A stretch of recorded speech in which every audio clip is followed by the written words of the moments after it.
ជាសួរគ្រូនឹងសួស្តីអ្នកគ្នាសម្រាប់ចំណុចដំបូងនៃធ្វើលំហាត់ហ្នឹងគឺយើងត្រូវចូលមកក្នុង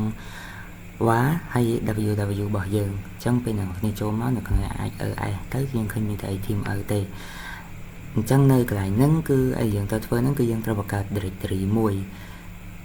ប៉ុន្តែដោយសារនៅក្នុងមេរៀននេះនៅក្នុងលំហាត់នេះគឺយើងត្រូវ hosting website 2អញ្ចឹងអ្នកគ្នាចូលទៅបង្កើត directory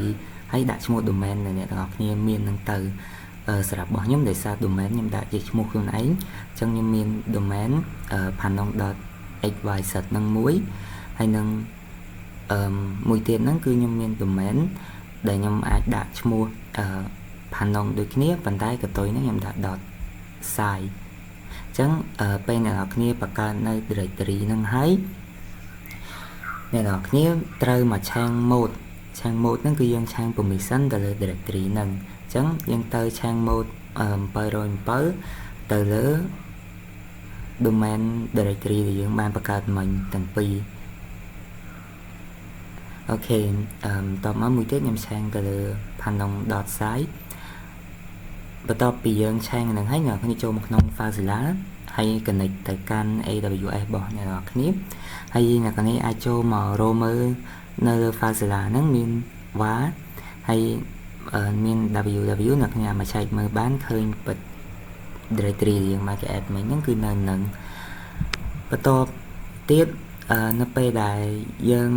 ឆែកអានេះហើយអ្នកគ្នាដាក់ website អ្នកគ្នាបានបង្កើតនឹងចូលអញ្ចឹងខ្ញុំមានតែ file HTML ទេអញ្ចឹងខ្ញុំដាក់ចូលទៅក្នុង directory របស់វាមួយរៀងខ្លួន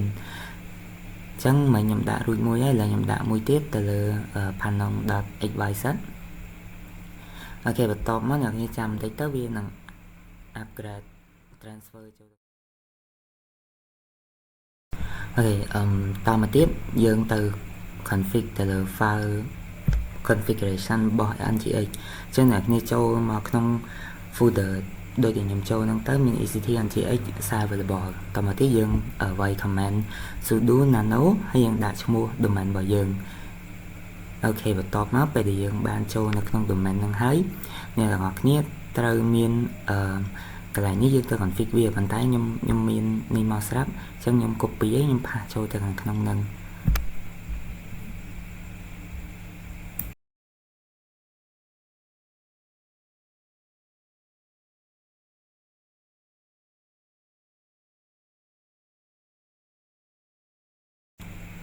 អញ្ចឹងឥឡូវខ្ញុំ paste ចូលមកហើយអញ្ចឹងកន្លែងនេះ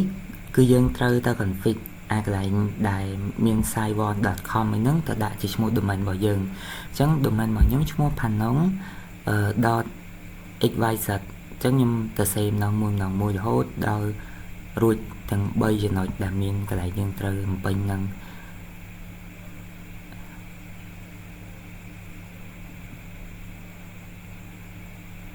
អូខេតមកទៀតនៅខាងក្រោមនេះយើងត្រូវកែដែរហើយយើងកែដាក់ panon.xyz ដូចគ្នា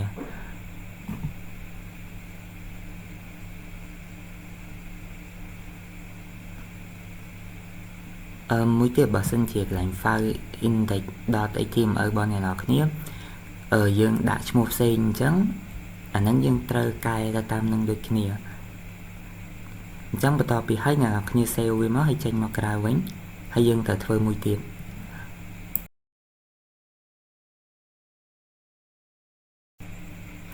ចឹងសម្រាប់បន្ទាប់នេះយើងត្រូវទៅ set permission នៅ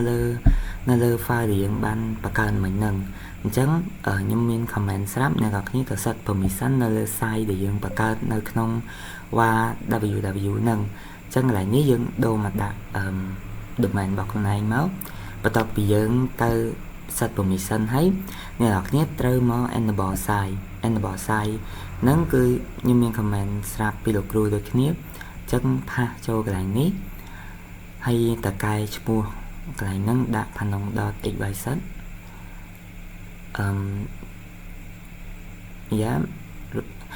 បើសិនជាអ្នកគ្នា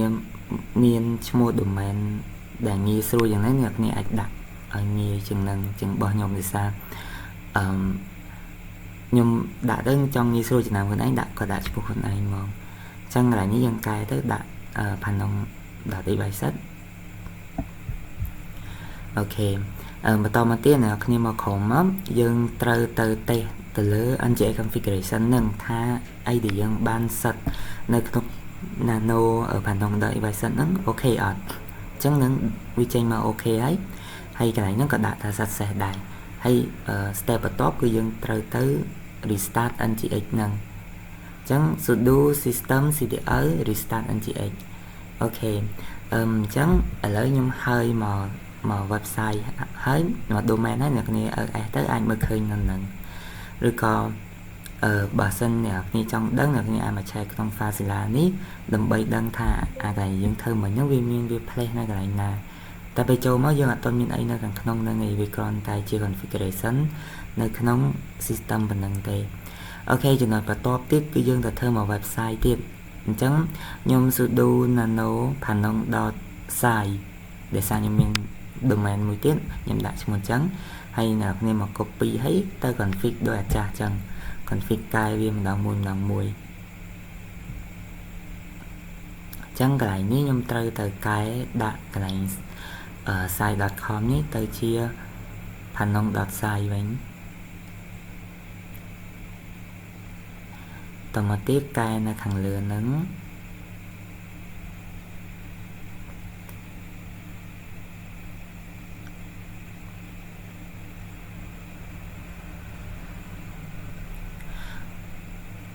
អូខេហើយកែខាងមុខមួយទៀត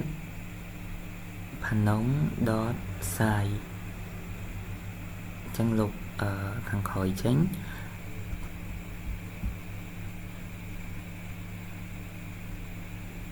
បន្តមកអ្នកនរគ្នា save ទៅcontrol X ហើយ Y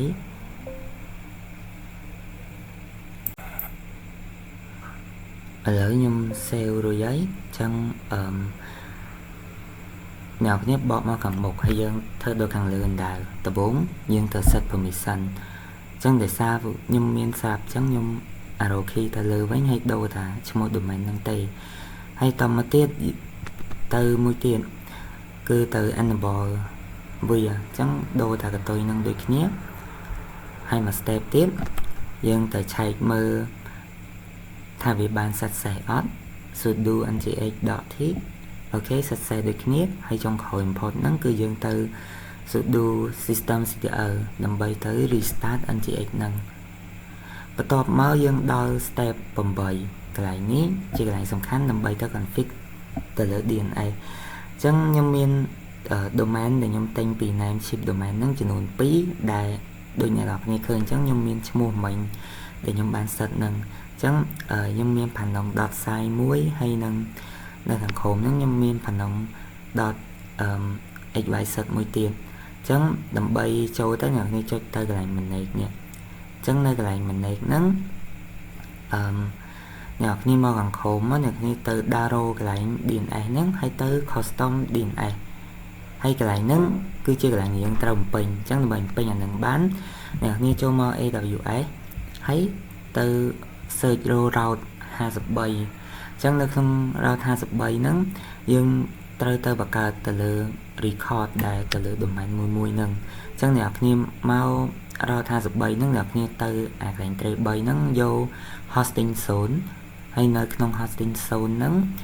យើងត្រូវបង្កើតពី domain ផ្សេងគ្នាអញ្ចឹងដំបូងខ្ញុំបង្កើតមួយសិនកន្លែងនេះយើងវាបញ្ចូលនៅ domain name របស់យើងអញ្ចឹងខ្ញុំធ្វើ phanong.site មុនអញ្ចឹងវា public ហើយអញ្ចឹងគេ add host soon បន្ទាប់ពីគេ add បានហើយអ្នកនរគ្នាត្រូវ copy DNS របស់វា4ហ្នឹងទៅផាសចូលក្នុង domain ប៉ុន្តែហើយអញ្ចឹងមកដល់កន្លែងហ្នឹងអ្នកនរឃើញ4នេះអញ្ចឹងផាសចូលឲ្យគ្រប់ទាំង4ហ្នឹងទៅនៅកន្លែង domain ហ្នឹង copy ម្ដងមួយទៅគ្រប់ផាសអញ្ចឹងឥឡូវបាន3ហើយខ្ញុំ add មួយទៀតបើគ្រប់បាន4អូខេអញ្ចឹងឥឡូវ4ហើយអ្នកគ្នា take ទៅអញ្ចឹងចាំវាមកស្ទុះវាធ្វើចប់តមកទៀតអ្នកនរគ្នាមកឆែកមើលនៅលើ DNS នេះយើងយកកន្លែងហ្នឹង on s មកហើយ search ដាក់ domain name របស់យើងបើសិនវាចេញបេតងទាំងអស់បានន័យថា DNS របស់យើងគឺ work ហើយ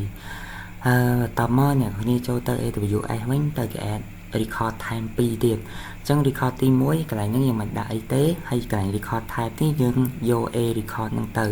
ចឹងអ្នកគ្នាមក copy IP address ដែលយើងមាននៅក្នុង SSH របស់យើងជា elastic IP address ហ្នឹងហើយយើងខាងក្រោម1ម៉ោងមកគេ add record 1ចាហ្នឹងគឺជា record ទី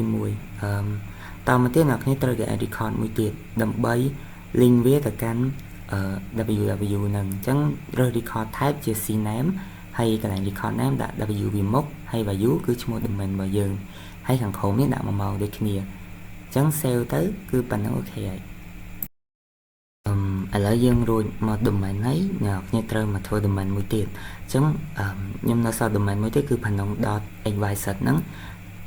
ចូលមកកន្លែងដើរហើយជ្រើសរើសប៊ូតុង manage នៅខាងចុងហ្នឹង